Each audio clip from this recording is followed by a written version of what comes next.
Ya, saudara masih bersama para narasumber saya, Mbak Pungki Indarti dari Kompolnas, juga Bang Ray Rangkuti, analis politik Lingkar Madani.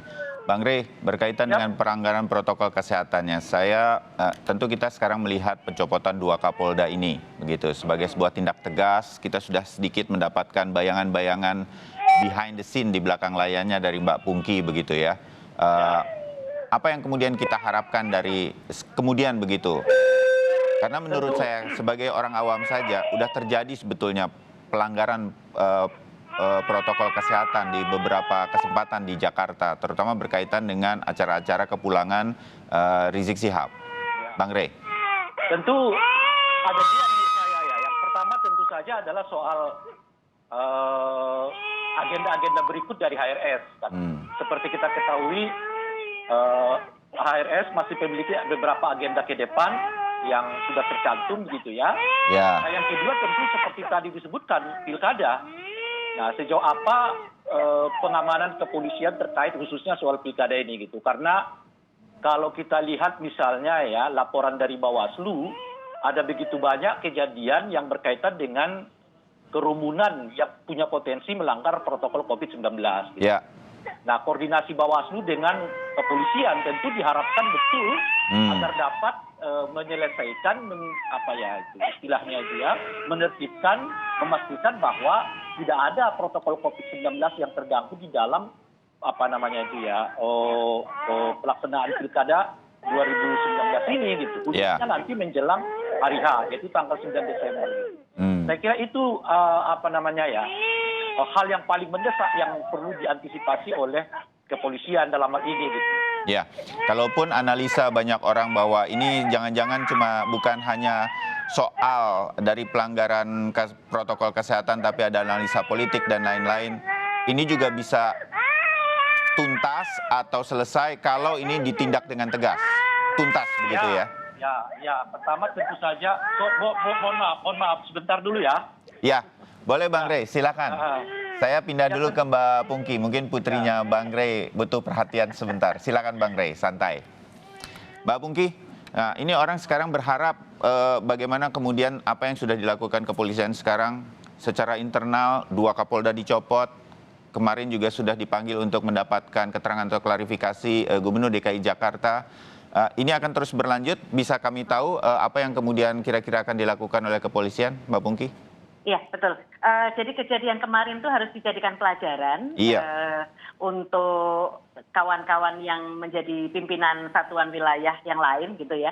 Karena kan ketika HRS ini pulang pasti ada banyak agenda dan agenda ini akan membawa banyak massa. Dan juga dikhawatirkan jangan sampai kepulangan ini terus kemudian membuat klaster baru.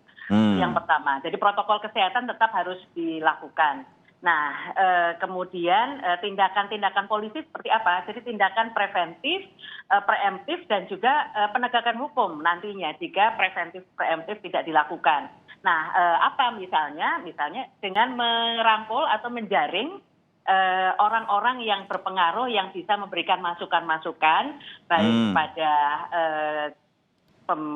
pimpinan wilayah, terus kemudian kepada HRS maupun kepada massanya ya agar taat pada protokol COVID. Itu yang pertama, khususnya untuk wilayah Polda Metro Jaya. Dan ini penggantinya Pak Nana adalah Pak Fadil. Beliau mantan Kapolda Jatim ya, dan di Jatim beliau terkenal dengan tindakannya yang sangat bagus dalam membantu pemerintah daerah dalam memerangi COVID. Dengan adanya kampung tangguh ya. Dan ini menjadi contoh rujukan menjadi kampung tangguh nasional. Nah, dengan Pak Fadil saya optimis ke depannya akan bisa dilakukan menjaga protokol COVID dengan baik dan juga menjaga harga pendidik. Nah, karena Jakarta tidak pilkada tetapi daerah lain pilkada, maka kami berharap polisi ke depan ya, khususnya pimpinan-pimpinan wilayah yang daerahnya itu ada pilkada, itu mesti juga harus hati-hati dalam menerapkan protokol COVID ini. Ya, masih berkaitan dengan beberapa hal yang terjadi kemarin di Jakarta. Ini kita bisa berharap bahwa siapa yang bertanggung jawab terhadap pelanggaran protokol kesehatan sehingga menimbulkan kerumunan dengan potensi penyebaran COVID-19 nanti juga akan diproses secara hukum, secara tuntas oleh kepolisian, Mbak Pungki? Oh iya, betul. Ini kan sebetulnya menjadi domain dari gubernur atau pemerintah daerah setempat. Nah, kalau gubernur atau pemerintah daerah setempat tidak melakukan tindakan-tindakan sebagaimana yang diatur oleh undang-undang kesehatan maupun oleh aturan-aturan terkait dengan COVID, maka pihak kepolisian lah yang mesti harus memberikan masukan-masukan atau mengkoordinasikan dengan mereka. Jadi jangan ada pembiaran, jangan dibiarkan loose seperti itu. Ya. Tapi harus ada masukan, harus ada koordinasi seperti itu. Dan harus tegas, harus berani gitu ya. Oke. Jangan sampai misalnya nggak berani dengan gubernur, itu kan ya parah ya. Ya, oke. Soal berani ini juga berkaitan dengan isunya. Tadi Mbak Pungki sudah mengatakan ada kekhawatiran mungkin bahwa ada kemungkinan bentrok horizontal. Bang Rey, berkaitan dengan ini kemudian jadi muncul toleransi yang akhirnya implikasinya adalah ketidaktegasan dari aparat keamanan. Ini nggak boleh juga kan terjadi kemudian, Bang Rey?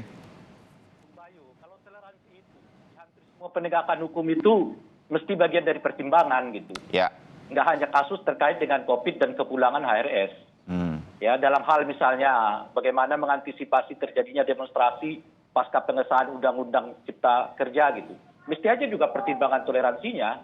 Iya. Dan semata-mata atas nama pendekatan hukum. Itu yang kita sebut tadi kalau itu teknis gitu. Nah pertanyaannya adalah sejauh apa toleransi yang akan dibangun?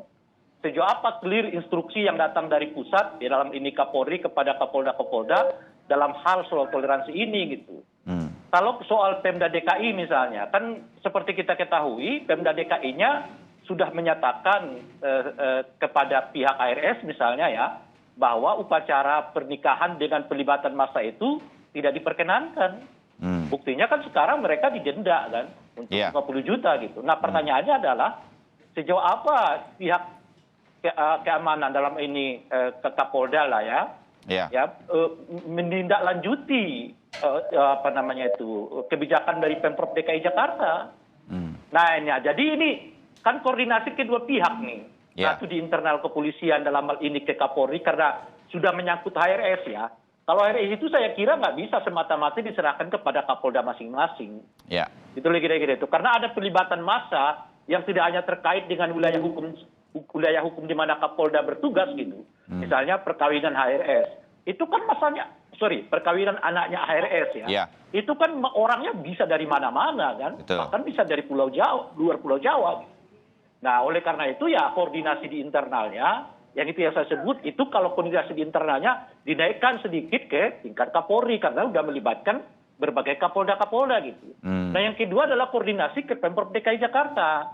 Sebagaimana kita ketahui, Pemprov DKI Jakarta setidaknya dalam pengakuan mereka sudah mengeluarkan surat yang melarang perhelatan perkawinan anak HRS itu yang melanggar protokol COVID-19 gitu. Nah yang jadi unik ini kan karena pekerjaan itu terjadi seperti dibiarkan berlangsung kira-kira begitu ya. Bahkan dibantu dengan masker oleh Satgas COVID-19 gitu. Tiba-tiba Kapoldanya dicopot gitu kira.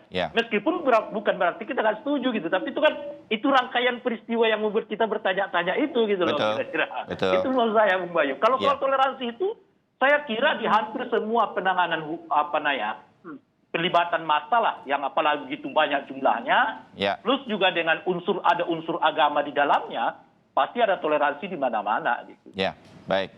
Bang Rey, terima kasih untuk analisanya. Mbak Pungki, terima kasih untuk pendekatan-pendekatan dari dalam internal kepolisian.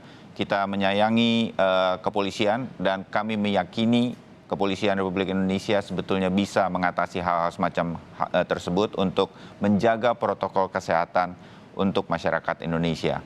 Mudah-mudahan ini tidak terjadi lagi. Kita masih akan pantau terus perkembangan dari penyelidikan atau yang dilakukan oleh kepolisian berkaitan dengan pelanggaran protokol kesehatan tersebut. Terima kasih pagi hari ini. Selamat pagi. Terima kasih, selamat pagi.